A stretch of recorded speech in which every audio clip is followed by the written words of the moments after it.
Okay, so I think this is a better way to describe the project. Let's move on then. Okay, so this is more like the details for the weekly work. So I summarize in the 3 points. How I did like the work using the using case, how to like numbering the user case. You remember the X, Y, Z, changing the color, all those stuff, and also try to. The last thing is the supporting for remaining the user cases. The previous one, the user case 1 and 3. So that's. So here is a little feedback on what you did here. So you looked at the data plan, and you should save that there. You looked at the data plan to see what are the milestones that feed into, or that there are dependencies for our adoption milestone. Okay. And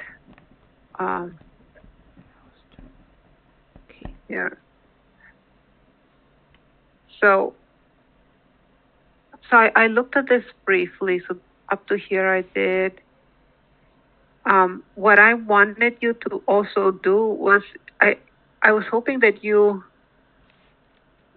figure out, looking up top, you see how I grouped different use cases together, and then I said this is use case 7 through 9, wave 1. It's because they have the same dates here. Oh, sorry, you see? Roxana, you didn't share the screen? I'm not sharing the screen? Yeah. It says I am sharing. Oh, you probably... Do you see my... No. Oh, here you are. Oh, no, you didn't share the screen, so... Perfect. Okay. Yes. So I was saying that the way I grouped the use cases had a logic here, and the logic was the due date for the milestone was the same for all the use cases in my group. Yes. So you see here use case 1 through 6. All of them, wave 1 had the same date. But when you added the use cases, you just put use case 1, wave 1, then wave 2, wave 3. It would have been, better if you group them. Okay. All of them wave 1. Yes. Here, and because they have the same date. Okay.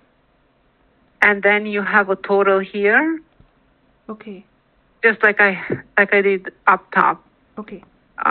Then it's wave 2. So I didn't finish this. Wave 2.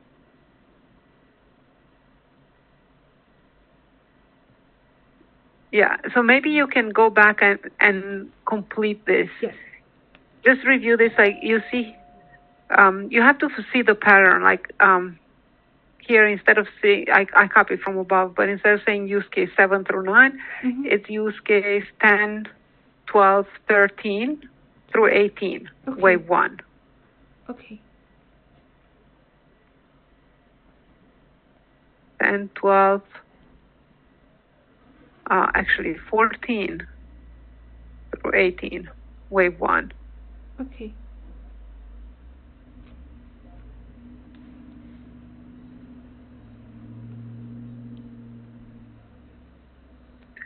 So can you go back and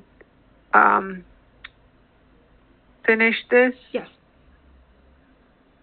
Of course.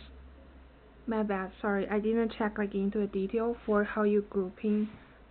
Yeah. Yeah. So I do want you to look into detail for this and try to understand that the whole scope of this is to collect what are the data concerns that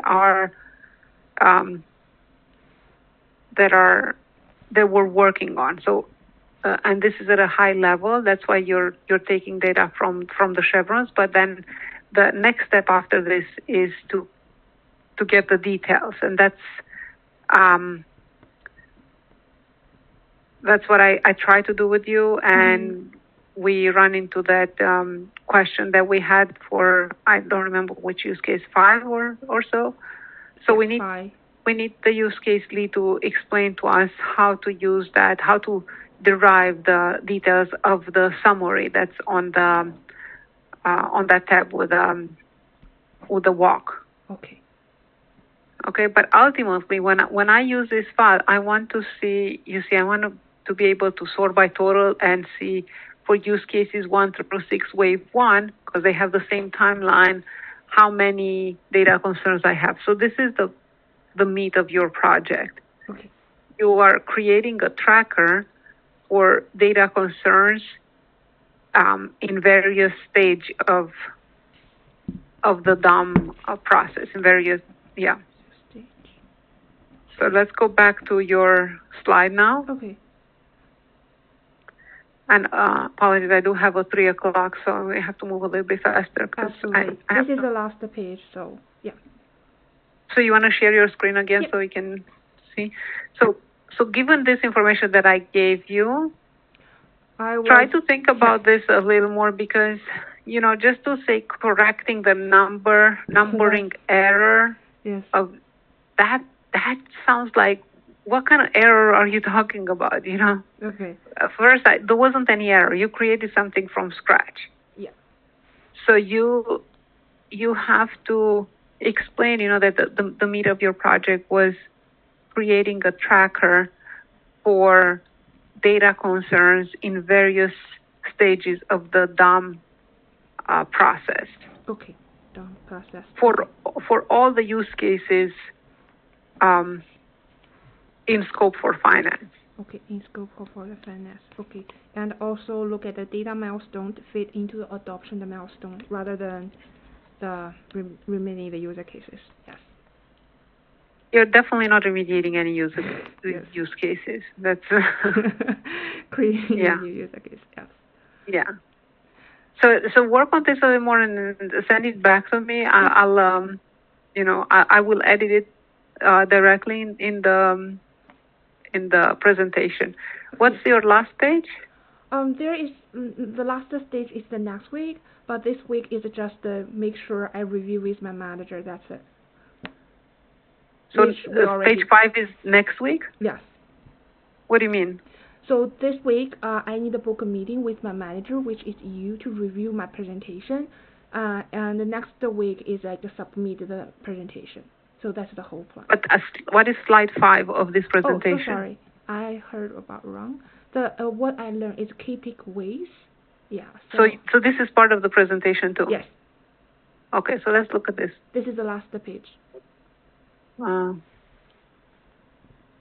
working on this project, I have little knowledge. Like, what do you mean, while working on this project, I have little knowledge? You mean you gain some knowledge, or yes, what does that mean? I should think I gain some knowledge for the treasury and liquidity, yes. Because every time you say, I have little knowledge and understanding, it's something not good. Okay. If you call yourself as, I'm a person that has little knowledge and understanding, you're just you put yourself in a bad spot. Okay, let me change the tone. So you can't characterize yourself as a person with little knowledge, but you can say that you have gained some knowledge. Like, in addition to what you have, you gain some knowledge about something, right? Okay. Let me just okay. So I gained some knowledge and understanding about the overall project. However, by self-learning and limited information from others, I can complete my task finally. This grammar is just so off. Okay, let me rephrase for this part. Yes. I think writing skills and written communication is something that is incredibly important for all of us. Okay. Native and non-native English speakers. We all improve on this at whatever level of experience you are. And I took just recently, maybe a month ago, a course like this. I highly encourage you to take this as feedback, not just for this year, an ongoing life process. And don't think that, because English is your second language, then you fall short it's just something that we all do until we retire. Okay. Yes, it's just how it works. It's probably the most important skill in corporate America is to communicate effectively. Okay. But until you get to a level of proficiency that is, a higher level than this, what you need to do is read out loud what you wrote, and have more scrutiny over it. Like, does it really sound right? Do you understand? You have to read it out loud. Okay. Because this sentence, like if you read it out loud clearly, you're gonna say this is something off. Okay. Can I just listen to me? Okay. However, by self-learning and limited information from others, I can complete my tasks finally. No way. Okay. So let me rephrase this part again. So I will send you the better version one. Yeah. Okay. Yeah. Okay. Yeah, that's it. So thank you. Yeah. So do that, and then I'll send it back to me, and I'll make changes directly in your presentation. Thank you so much. No problem. No problem. Talk to you soon. Talk to you soon. Thank you. Bye. Bye.